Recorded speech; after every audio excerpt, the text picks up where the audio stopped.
So, UFC 328, Chimaev vs Strickland just went down this weekend, and I King here MMA will be discussing every fight on the card from the main event to the early prelims. And let's get it started. Follow the Instagram, always helps out. So yeah, let's start with the first fight. What happened? You know what I mean? Like, I genuinely didn't know what was going on. I was like, so obviously, so Sean Strickland, first round, Khamzat Chimaev controls him on the ground. Strickland's doing a good job of moving around, really like using that counter grappling, but just couldn't get up, right? And then in the second round, Khamzat goes for a bit of a half-baked takedown, which Sean stuffs. And for some reason, we see Khamzat pull guard, which is insane. It could have been due to the weight cut, but anyway, Sean starts laying ground and pound. Khamzat gets up, tries again. Same thing happens. Second round is Strickland's. Third round was fairly close. Sean Strickland was jabbing and teeping the whole time. Basically, very close round. Khamzat was sometimes catching him. Not really, though. I thought that third round definitely went to Strickland. And then that fourth round was Khamzat's. So it was down to 2-2. I put it down as 2-2. 3 and 4 were pretty close. I thought round 4 was Chimaev. So it was down to 2-2 coming into the fifth round. And Sean Strickland did more. Even though he was retreating, he was doing more damage. Even though it was just a jab, not barely using his cross. Khamzat was catching him with the overhand right that DDP was using. But Strickland was just throwing more, landing more, and doing way more damage. And he won by split decision. Sean Strickland has once again upset this is the biggest upset in a very long time, and I can't think of another fight that's this big of an upset. Sean Strickland is a top 3 middleweight of all time. Let's list off some of the wins that Sean Strickland has. Khamzat Chimaev broke his undefeated streak. DDP the first fight, I don't care, I count that as a win. Israel Adesanya beat after he knocked out Pereira. Arguably won against Jared Kennedy. Beat Prime Mavov. Beat Brendan Allen. Beat Beat Anthony Hernandez. 8 fight win streak. Beat Abus Magomedov, up and coming contender. Beat everyone in this. The only people he's lost to in middleweight history is Jared Kennedy, arguably won that fight, DDP, and Alex Pereira. He is one of the best middleweights of all time. We can't deny it. Sean Strickland is the middleweight champ, and I just don't see anyone else beating him, unless obviously DDP eventually will get to the title and gets that third fight. The only thing I don't like is he makes it close every time. If we got a more pressure-heavy Sean Strickland, I think he'd just be unstoppable. But yeah, man, Khamzat looked a bit off in this fight. Says he's moving up to light heavyweight. I do like that for him. I don't like Khamzat, but he tried to strike with him, and kind of respect that. It was a bit of a boring fight. It was interesting because of how Sean was doing it, but it was boring overall. Sean Strickland is the new middleweight champ once again. Fucking insane. This is crazy. Anyway, I'll talk more about this fight. Co-main was crazy. This is fight of the night for sure. Yeah. So first round, Joshua Van retains his title. So first round, Tatsuro Taira gets the takedown straight away. Doesn't do much with it, but obviously wins the round. It's okay, so a lot of people think from then, okay, this is how the fight's going to go. Then Tatsuro Taira once again tries to get him to the ground, does a lot of grapple heavy, gets a few strikes in Joshua, but every time, like when it comes to the feet, Joshua Van's just way ahead in the striking, so much further and better in the striking. And he hits Taira at the end of the round with the nastiest right hand, whips his head back, and it's probably really hurt Taira. Nearly finishes him in the second round. Third round, Joshua Van just starts coming with his combos. Bang, bang, 1, 2, 3, 4, 5, 6 punch combinations. Really hurting Taira. Could have been stopped multiple times this fight.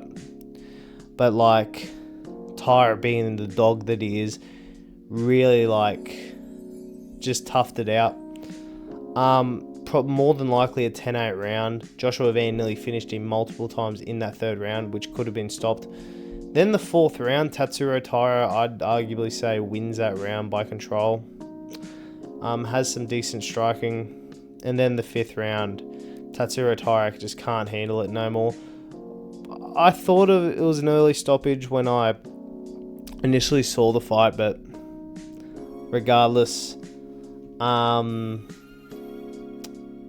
it was heading that way anyway. Joshua Van, man, really impressive against grappler. A lot of people thought, including me, I thought Taira was going to beat Van with the grappling. Joshua Van did show some grappling defenses that I think this is where I think Pantoja is going to do a lot better. A lot more wrestling heavy, will do better in the striking. But man, Joshua Van looked super impressive. I don't really want to hear, he's the paper champ and all this shit. I think it's real cool. I want to see him fight Pantoja. It looks like Pantoja's ready to jump back in there. But yeah, for Tatsuro Taira, fucking big respect to him, man. Showed a lot of honorable to Japan. But yeah, I respected Tatsuro Taira, and Joshua Van's a fucking dog, man. So yeah, great fight. Next fight we're going to talk about is Volkov versus Cortez Acosta. Bit of a back and forth. Waldo Cortez Acosta literally was Derek Lewis maxing out there, just trying to find the one big shot. Was getting a few nice strikes off. But Alexander Volkov had this whole fight down. Hurt Waldo Cortez Acosta a few times. And yeah, just took round 1 and 2. Kind of coasted in the third round. Waldo definitely took it back in that third round. But Volkov, there was one point in the fight where Volkov did hurt Cortez Acosta a little bit, and he just kind of staunched on him, just started walking him down. I was like, damn, fucking, if he knocked him out, that'd be pure aura. But didn't happen. Doesn't matter. It's alright. Volkov should just wait for a title shot now. This is a 29-28 decision to Volkov. His list of wins are fucking insane. I hate people waiting for title shots. Volkov genuinely deserves to wait it out, because there is no one for Volkov to fight, really. What are we going to do? If Hokut beats Derek Lewis, oh yeah, let's do Hokut versus Volkov. I just don't see how that makes sense. For Waldo Cortez Acosta, could have done a bit more. Should have went to the grappling a bit earlier. But he'll be back. I think he'll fight for a title at some point. He's one of my favourite heavyweights. But yeah, good win for Alexander Volkov. He is one of the best in the division. He is the best kickboxer throughout. Tom Aspinall was having little bits of trouble against him in their fight, as long as it went. Cyril Gahn had troubles, beat the shit out of Pavlovich. He's one of the best kickboxers in heavyweight of all time. So yeah, good win for Volkov. And for the next fight, holy shit. I went terrible on the main card. Sean Brady dog-walked Joaquin Buckley. I genuinely was Joaquin Buckley trained with Usman, had a year off, didn't get too much damage in that fight. Grappling surely goes up. Should have known from that RAF performance, because Sean Brady just dominated him and did what he wanted basically, and beat the shit out of him. I genuinely was a 30-25 decision. But good win for Sean Brady. A lot of people are saying Like, he just dominated Joaquin Buckley on the ground. Joaquin couldn't get up at all. Worse than what Usman did. I'm hearing a lot of, like, people say, oh, let's do Brady versus JDM. I've got a way better matchup. I think him versus Usman would be a fucking cracker matchup. But I digress. Really good win for Sean Brady. And for Joaquin Buckley, it's just shown me that he's probably going to, like, slowly come out. He's turning into a Kevin Holland sort of character. And he's slowly, like... He's going to be slowly taken out of the rankings. Because there's so many really good grapplers in this division. Yoel Alvarez, Yaroslav Amosov, Islam Makhachev, Sean Brady. Like, you, if you cannot grapple, you are in trouble. That is what I've seen from Joaquin Buckley. Like... And how fucking shit's Colby Covington? Because he couldn't get Joaquin down at all. Like, when I watched that fight, I was like, damn. Joaquin's really good on the ground, but no, he's not. Just Colby's fucking regressed so terribly. So, yeah. Good win for Sean Brady. I wouldn't mind if he got a top 5 fight. But I think an Usman fight makes so much more sense. Especially because he beat Joaquin last time. So, yeah. Good win for Sean Brady. And for the next fight... We have King Green. Oh, who does that to Jeremy Stevens? Who knocks out Jeremy Stevens on an 8-fight win streak? No, submits him, sorry. Yeah, King Green just did what he wanted. Legitimately, King Green went out there and just beat the shit out of Jeremy Stevens. Got him down, went for the submission. I feel like King Green likes doing... I feel like he likes getting the submission more than the knockout sometimes, because he really does like... He's like, oh, wait, it's there. I'm going to go for it. Because he could have easily TKO'd Jeremy Stevens any time at this point, but he's like, nah, I want a sub. So, good win for King Green. Obviously, it's an 8-fight losing streak, Jeremy Stevens. He shouldn't have been fighting him. He's on a 3-fight win streak now. King Green's always in the fringe of top 20, man. He's always going to be a top 20 lightweight. A lot of people saying, oh, maybe get him ranked opposition. There is a lot of lightweights at the moment that could honestly get in the rankings. There's so many of them. So I'd like to see King Green in a ranking eliminator sort of thing. Like, fight... He fought Drew Dober, and he got slimed out. Like, fight a Rafa Garcia or someone like that. And if he beats Rafa Garcia, then let's talk about the rankings. Or, like, he could fight... I'm not Manuel Torres. He'd fucking die. Just anyone. Like, that's just in the fringe of top 20. But, yeah, good win for Green, man. It's always good to see him get a win. And for Stevens, bro, just... Like, I saw that he did try to retire. It was pretty sad that they didn't give him...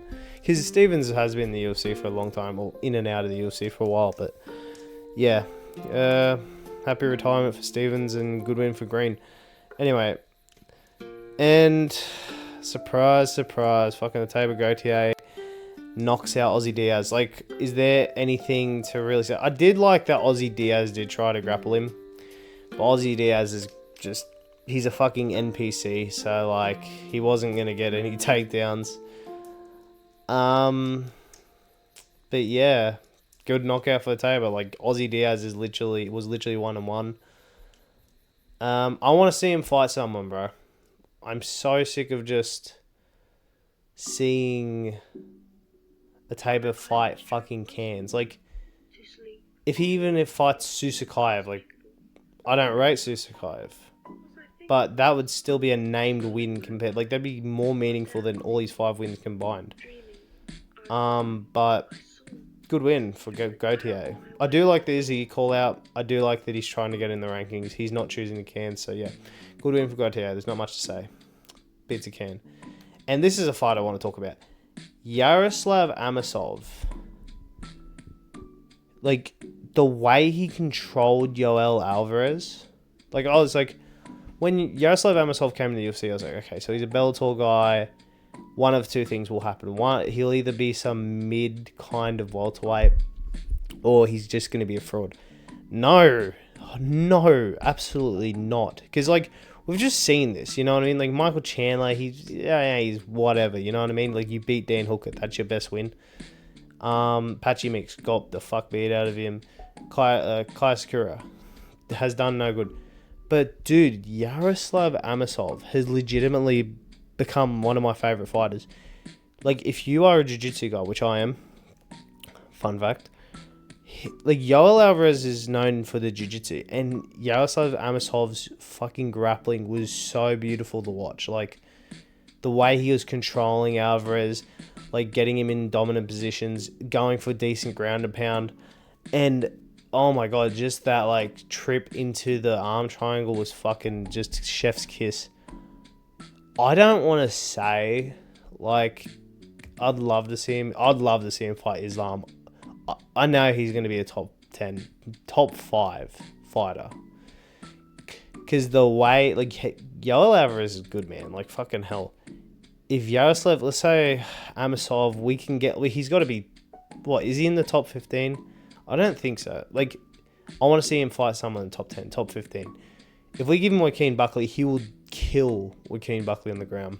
Or, like, someone in the top 10, man, because he is so good.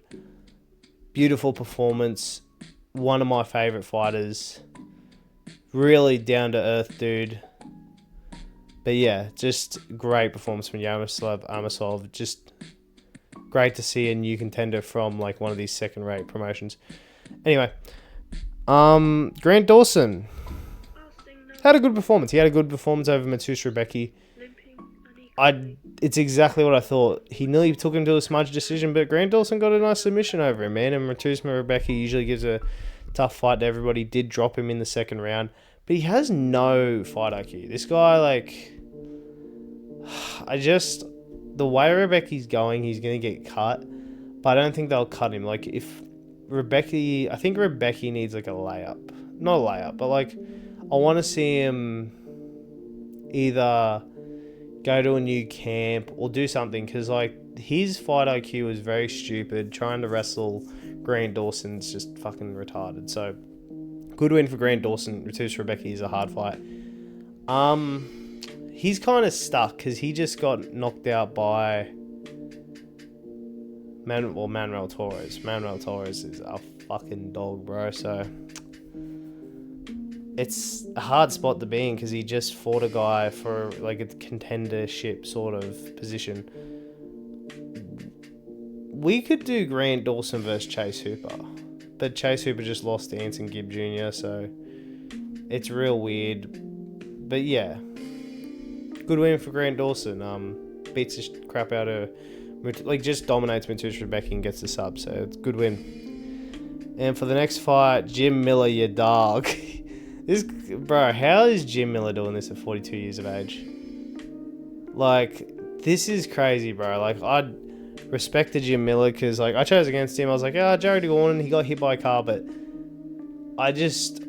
what I've seen from Jared Gordon, I thought, okay, like, I think Jim Miller is not gonna, like, out-vet Jared Gordon. He did it again. He has done it again with his signature gilly. Jim Miller's guillotine must be one of the most fucking tightest things, because Jared Gordon tried to hold on, but eventually succumbed to it. Yeah, and they just re-signed Jim to another 5-fight contract, so he's going to get to 50 plus UFC fights. That's insane, man. So I'm happy to see Jim Miller win, man, even though I bet against him. Great win for him. And for Jared Gordon, holy shit, like, he lost to someone that's older than him, so it's like, oh yeah, the unk should be, it's just strange. Like, I don't think Jared Gordon's washed, because, like, he's always kind of been in this weird position where he's a top 30, win, loss, and then he was, like, on a good streak until he, like, the Paddy Pimblett fight, which he got absolutely robbed against. How bad is Paddy Pimblett? How bad's Chandler? Because if Jared Gordon looks terrible in his next fight, like, against someone mid, we're going to have to start questioning Paddy's, like, whole thing. Like, obviously, it's Jim Miller. He's an unk. But Jim Miller lost to Chase Hooper. This is what I'm saying. Is Paddy Pimblett any good? I need to see But Paddy Pimblett's got BSD. He's going to get destroyed by BSD. I know BSD got a little pieced up by Dan Hooker. But holy shit, what BSD has done, he's going to finish Paddy. Anyway, Jared Gordon, just reevaluate the plan. He's out of the Bilal camp. And Jim Miller, great, man. Great win. Anyway, just win on a Paddy rant for some reason.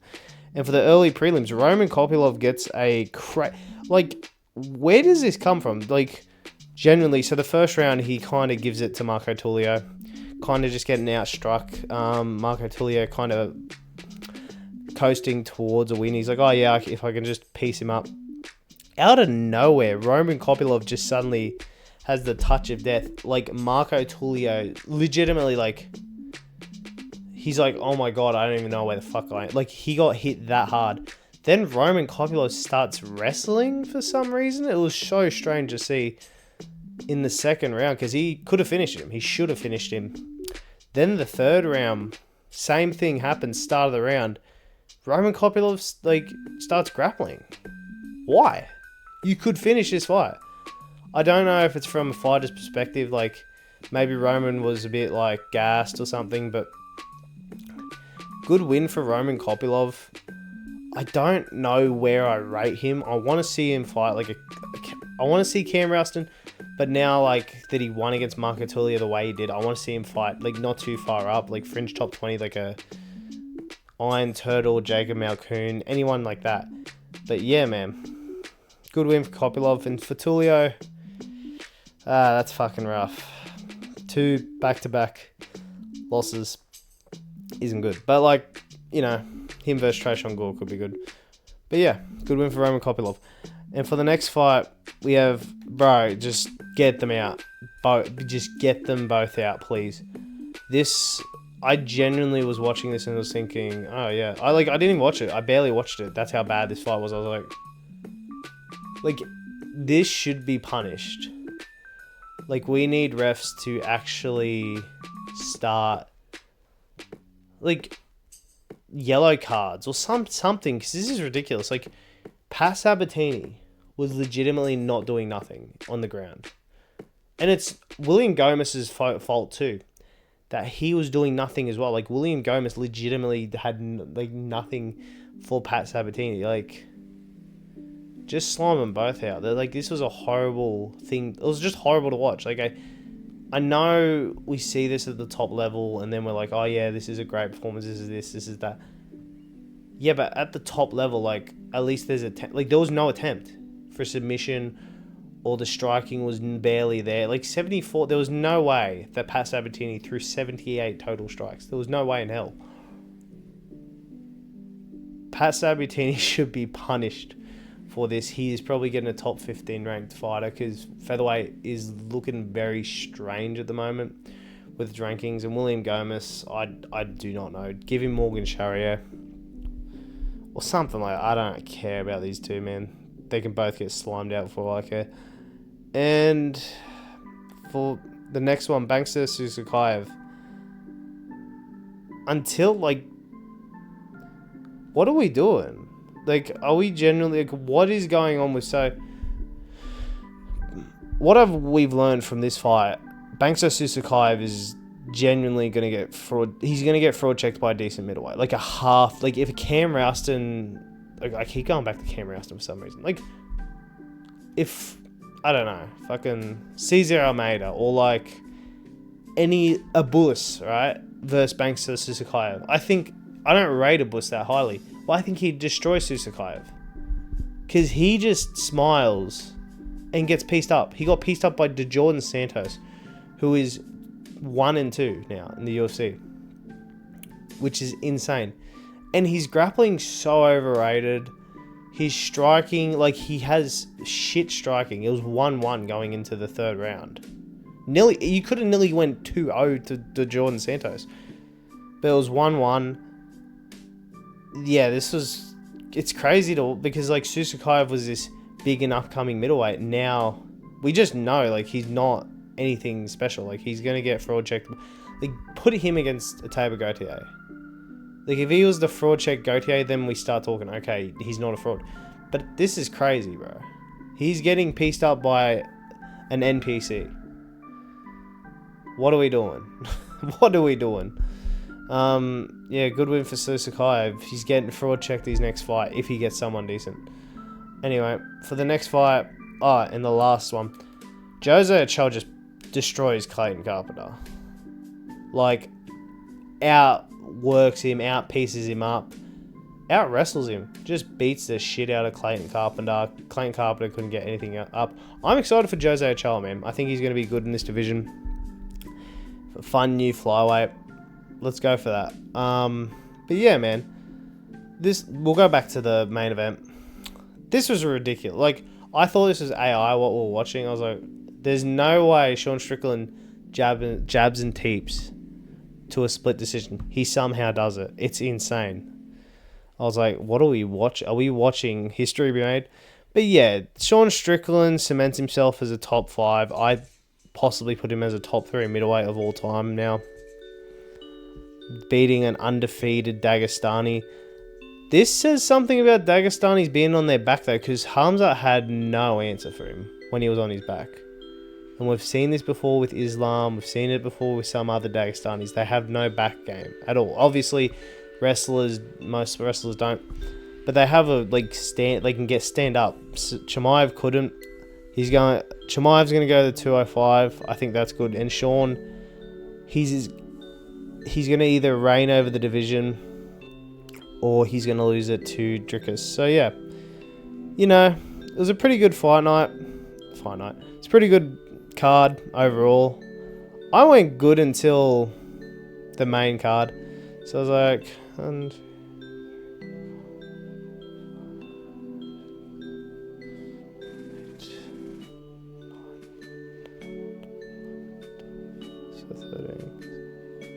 so I think I got 9 for 13 or 10. Yeah, 9 for 13. Not horrible, not great. But listen, if you like the video, please like and subscribe. I've been ranting too long, and I'll see you all later. Thanks, bye.